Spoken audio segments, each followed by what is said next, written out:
নমস্কাৰ আপোনালোক সকলোকে নতুন এটা ভিডিঅ'লৈ স্বাগতম জনাইছোঁ। আমি আসাম পুলিচৰ AB UB ৰিটেন এক্সামৰ কাৰণে ইম্পৰ্টেণ্ট কুৱেশ্যন এনচাৰ আলোচনা কৰি আছিলোঁ।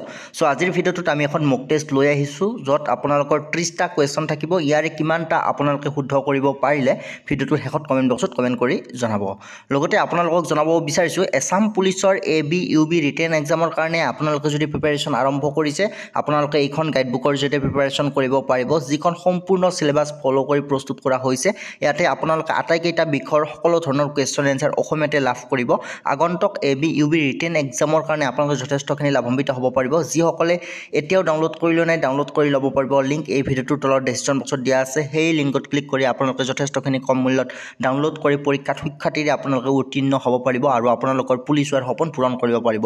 গতিকে যিসকলে এতিয়াও ডাউনলোড কৰি লোৱা নাই, ডাউনলোড কৰি ল'ব পাৰিব। লিংক ডেছক্ৰিপশ্যন বক্সত দিয়া আছে। চ' বেছি পলম নকৰি আজিৰ মক টেষ্টৰ ভিডিঅ'লৈ আমি আগবাঢ়িছোঁ, য'ত আপোনালোকৰ ষ্টেটিষ্টিকৰ ওপৰত 10টা MCQ থাকিব 10 মাৰ্কছ, জিঅ'গ্ৰাফীৰ ওপৰত 10টা MCQ থাকিব 10 মাৰ্কছ থাকিব, হিষ্ট্ৰীৰ ওপৰত 10টা MCQ থাকিব 10 মাৰ্কছ থাকিব। এনেদৰে এইখন আপোনালোকৰ মক টেষ্টত 30 নম্বৰ থাকিব। ইয়াৰে আপোনালোকে কিমান নম্বৰ স্ক'ৰ কৰিব পাৰে কমেণ্ট কৰিবলৈ একেবাৰে নাপাহৰিব। চ' পলম নকৰি ভিডিঅ'টো আৰম্ভ কৰিছোঁ। ইয়াৰ ফাৰ্ষ্ট কুৱেশ্যন দিয়া আছে, ভাৰতীয় সংবিধান সভাৰ খচৰা সমিতিৰ সভাপতি আছিল। অপশ্যন দিয়া আছে BR আম্বেদকাৰ, আলাদি কৃষ্ণ স্বামী আয়াৰ উট্টো, জৱাহৰলাল নেহেৰু, DP খৈতান। চ' ইয়াৰে কোনগৰাকী ভাৰতীয় সংবিধানৰ খচৰা সমিতিৰ সভাপতি আছিল? ইয়াৰ শুদ্ধ উত্তৰ হৈছে অপশ্যন A BR আম্বেদকাৰ।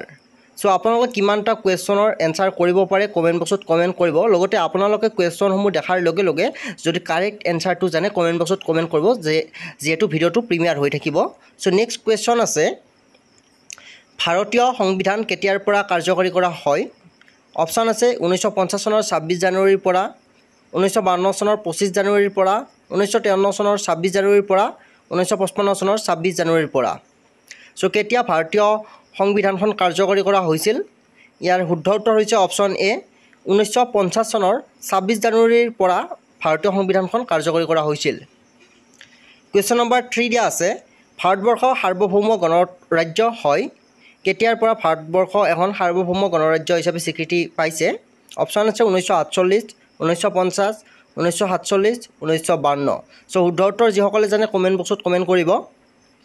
ইয়াৰ শুদ্ধ উত্তৰ হৈছে অপশ্যন D 1950 চনত ভাৰতবৰ্ষখন সাৰ্বভৌম হিচাপে স্বীকৃতি লাভ কৰিছে।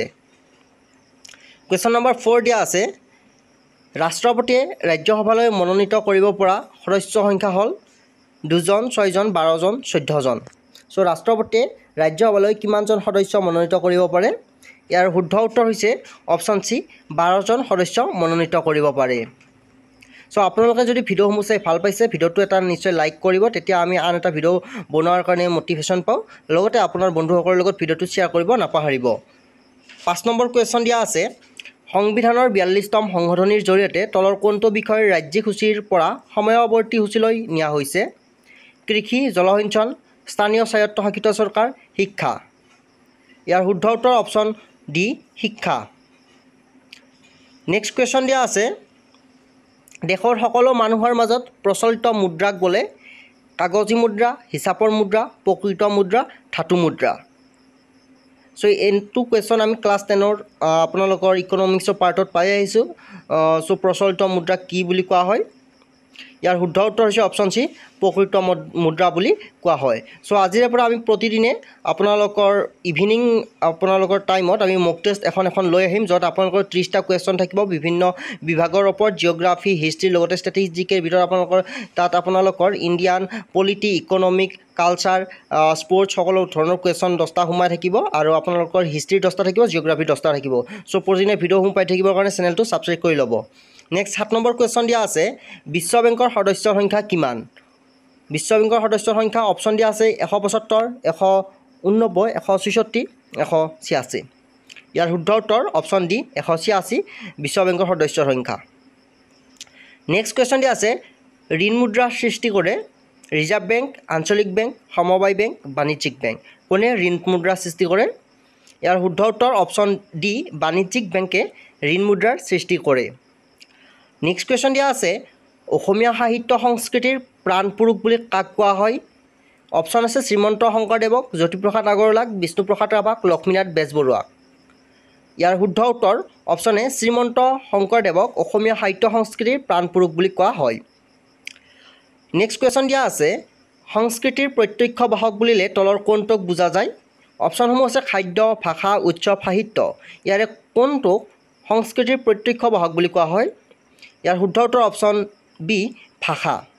ভাষা হৈছে সংস্কৃতিৰ প্ৰত্যক্ষ বাহক। চ' এই কুৱেশ্যন 10টা আছিল আপোনালোকৰ ষ্টেটিক জিকেৰ ওপৰত, য'ত আপোনালোকৰ পলিটি, ইকনমিক আৰু আপোনালোকৰ কালচাৰৰ ওপৰত সোমাই আছিল। চ' এতিয়া আমি 10টা কুৱেশ্যন লৈছোঁ আপোনালোকৰ জিঅ'গ্ৰাফীৰ ওপৰত। চ' জিঅ'গ্ৰাফীৰ ফাৰ্ষ্ট কুৱেশ্যন দিয়া আছে গ্ৰীষ্মকালৰ শেষৰ পিনে অষ্ট্ৰেলিয়াত বলা ধুমুহাৰ নাম কি? অপশ্যন আছে typhoon, hurricane, Liza, willy willy. ইয়াৰ শুদ্ধ উত্তৰ option D willy willy. Next question দিয়া আছে বতাহৰ চাপ জোখা যন্ত্ৰটোৰ নাম কি? Seismograph, barometer, anemometer, hygrometer. বতাহৰ চাপ জোখা যন্ত্ৰটো কি বুলি কোৱা হয়? যিসকলে জানে কমেণ্ট বক্সত কমেণ্ট কৰিব আৰু আপোনালোকে ভিডিঅ'টো শেষলৈ চাই থাকিব। আমি অতি গুৰুত্বপূৰ্ণ কুৱেশ্যনসমূহ এই মক টেষ্টৰ জৰিয়তে লৈ আহিম। চ' ইয়াৰ শুদ্ধ উত্তৰ হৈছে অপশ্যন বি বতাহৰ চাপ জোখা যন্ত্ৰটোক বেৰোমিটাৰ বুলি কোৱা হয়। নেক্সট কুৱেশ্যন দিয়া আছে কোন দুখন দেশৰ মাজত ৰেডক্লিফ লাইন অৱস্থিত? ভাৰত পাকিস্তান, ভাৰত শ্ৰীলংকা, ভাৰত নেপাল, ভাৰত আফগানিস্তান। ইয়াৰ শুদ্ধ উত্তৰ অপশ্যন এ ভাৰত পাকিস্তানৰ মাজত যিডাল সীমাৰেখা আছে সেই সীমাৰেখাডালক ৰেডক্লিফ লাইন বুলি কোৱা হয়, অৰ্থাৎ ৰেডক্লিফ লাইন আপোনাৰ ভাৰত আৰু পাকিস্তানৰ মাজত অৱস্থিত। নেক্সট কুৱেশ্যন আছে মেকমোহন লাইন কোন দুখন দেশৰ মাজত অৱস্থিত? আৰু এই দুটা কুৱেশ্যন আমি বাৰম্বাৰ আলোচনা কৰি আহিছোঁ আৰু যথেষ্ট ইম্পৰ্টেণ্ট কুৱেশ্যন হয়। অপশ্যন দি আছে ভাৰত পাকিস্তান, ভাৰত আফগানিস্তান, ভাৰত নেপাল, ভাৰত চীন। ইয়াৰে শুদ্ধ উত্তৰ হ'ব অপশ্যন ডি ভাৰত আৰু চীনৰ মাজত যিডাল সীমান্ত ৰেখা আছে সেই ৰেখাডালক মেকমোহন লাইন বুলি কোৱা হয়, অৰ্থাৎ মেকমোহন লাইন ভাৰত আৰু চীনৰ মাজত অৱস্থিত। নেক্সট কুৱেশ্যন দিয়া আছে নীল নদীৰ দান বুলি কোৱা হয় মালি, ইজিপ্ত, গাম্বিয়া, নাইজেৰিয়া। চ' কোনখন দেশক নীল নদীৰ দান বুলি কোৱা হয়? ইয়াৰ শুদ্ধ উত্তৰ অপশ্যন বি ইজিপ্তক নীল নদীৰ দান বুলি কোৱা হয়। Important question. So' next question দিয়া আছে কোনখন দেশক ভূমিকম্পৰ দেশ বুলি কোৱা হয়? ভাৰত, চীন, জাপান, আমেৰিকা যুক্তৰাষ্ট্ৰ। চ' হয়তো আপোনালোকে 99% এই কুৱেশ্যনটোৰ এনচাৰ জানে। যিসকলে জানে কমেণ্ট বক্সত কমেণ্ট কৰিব জল্দি। ইয়াৰ উত্তৰ হৈছে অপশ্যন চি জাপানক ভূমিকম্পৰ দেশ বুলি কোৱা হয়। নেক্সট কুৱেশ্যন দিয়া আছে চাহাৰা মৰুভূমিৰ আয়তন কিমান? অপশ্যন আছে 35 লাখ বৰ্গ মাইল, 40 লাখ বৰ্গ মাইল, 55 লাখ বৰ্গ মাইল, 45 লাখ বৰ্গ মাইল। ইয়াৰ শুদ্ধ উত্তৰ অপশ্যন এ চাহাৰা মৰুভূমিৰ আয়তন হৈছে 35 লাখ বৰ্গ মাইল। নেক্সট কুৱেশ্যন আছে ভাৰতৰ কোনখন ৰাজ্যত প্ৰথমে সেউজ বিপ্লৱ হৈছিল? অপশ্যনসমূহ দিয়া আছে পশ্চিমবংগ, বিহাৰত, পঞ্জাৱত, উত্তৰ প্ৰদেশত। চ' শুদ্ধ উত্তৰ কমেণ্ট বক্সত কমেণ্ট কৰক ভাৰতৰ প্ৰথমতে ক'ত সেউজ বিপ্লৱ হৈছিল?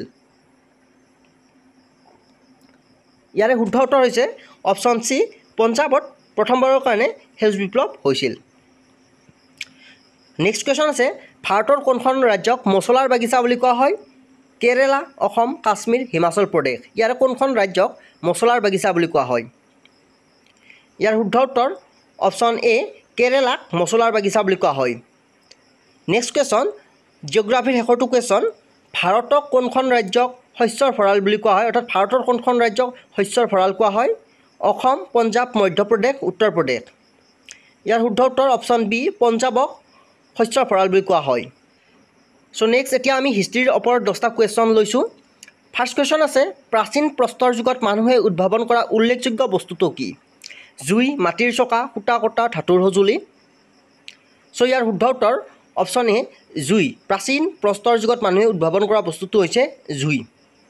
চ' নেক্সট কুৱেশ্যন দিয়া আছে চীনা পৰিব্ৰাজক হিউৱেন চাং কাৰ শাসনকালত ভাৰতলৈ আহিছিল?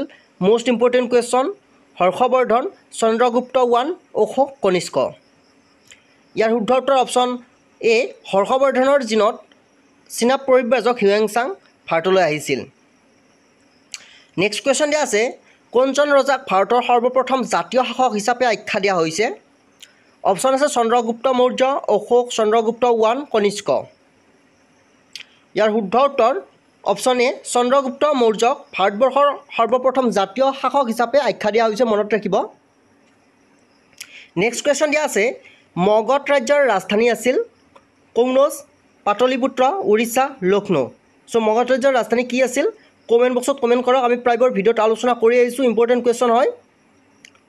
ইয়াৰ শুদ্ধ উত্তৰ অপশ্যন এ বি পাটলিপুত্ৰ। সৰি কাৰেক্ট এনচাৰ অপশ্যন বি হয় একচুৱেলি পাটলিপুত্ৰ মগধ ৰাজ্যৰ ৰাজধানী। নেক্সট কুৱেশ্যন দিয়া আছে ভাস্কো দা গামা ভাৰতলৈ কেতিয়া আহিছিল? অপশ্যন আছে 1492 চন, 1498 চন, 1398, 1542 চন। চ' কেতিয়া ভাস্কো দা গামা ভাৰতলৈ আহিছিল যিসকলে জানে কমেণ্ট বক্সত কমেণ্ট কৰক। ভিডিঅ'টোৰ শেষফালে যোৱাৰ আগতে আমি আপোনালোকক এইখন গাইডবুক ৰিকমেণ্ড কৰিব বিচাৰিছোঁ। এইখন এখন PDF গাইডবুক অসম চৰকাৰৰ ডাইৰেক্ট ৰিক্ৰুইটমেণ্টৰ 26,441টা গ্ৰেড 3 এণ্ড গ্ৰেড 4 পদৰ পৰীক্ষাৰ কাৰণে প্ৰস্তুত কৰা PDF গাইডবুক, য'ত আপোনালোকে চিলেবাছ অনুসৰি আটাইকেইটা বিষয়ৰ কুৱেশ্যন এনচাৰ অসমীয়াতে লাভ কৰিব। প্ৰায় 10,000 question answer important question answer আপোনালোকে লাভ কৰিব। আগন্তুক এক্সামৰ কাৰণে যথেষ্টখিনি হেল্পফুল হ'ব।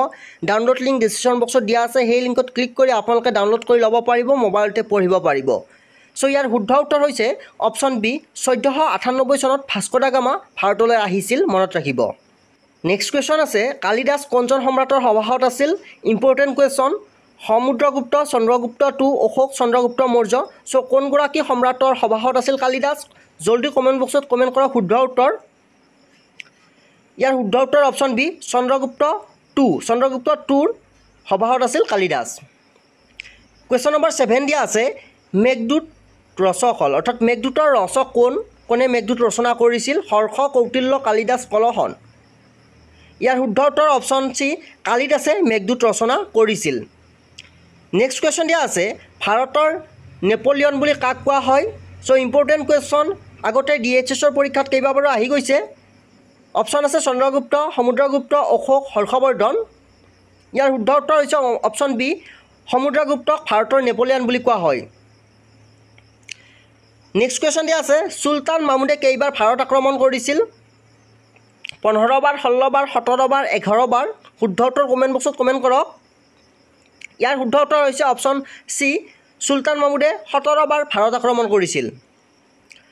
নেক্সট কুৱেশ্যন অৰ্থাৎ আজিৰ এই মক টেষ্টৰ শেষৰটো কুৱেশ্যন আছে বাবৰনামা কোনে লিখিছিল? Very very important question. Humayun, Akbar, Jahangir, বাবৰ। চ' কোনগৰাকীয়ে বাবৰনামা লিখিছিল? ইয়াৰে শুদ্ধ উত্তৰটো আপোনালোকে কমেণ্ট বক্সত কমেণ্ট কৰিব। নেক্সট মক টেষ্ট 2ত আমি ইয়াৰে কাৰেক্ট এনচাৰটো আপোনালোকক জনাম। চ' আজিৰ এই ভিডিঅ'টো আমি এইখিনিতে শেষ কৰিছোঁ। অহাকাইলৈ পুনৰ আমি মক টেষ্ট 2 লৈ আহিম, য'ত আপোনালোকৰ 30টা কুৱেশ্যন থাকিব। আৰু আজিৰ এই মক টেষ্টত আপোনালোকে কিমানটা কুৱেশ্যন এনচাৰ স্ক'ৰ কৰিব পাৰে কমেণ্ট বক্সত কমেণ্ট কৰিবলৈ একেবাৰে নাপাহৰিব। আৰু আগলৈ ভিডিঅ'সমূহ পাই থাকিবৰ কাৰণে আপোনালোকে চেনেলটো ছাবস্ক্ৰাইব কৰি ৰাখিব। লগতে আপোনালোকে ভিডিঅ'সমূহ আপোনালোকৰ বন্ধু বান্ধৱীৰ মাজলৈ শ্বেয়াৰ কৰিব। ধন্যবাদ।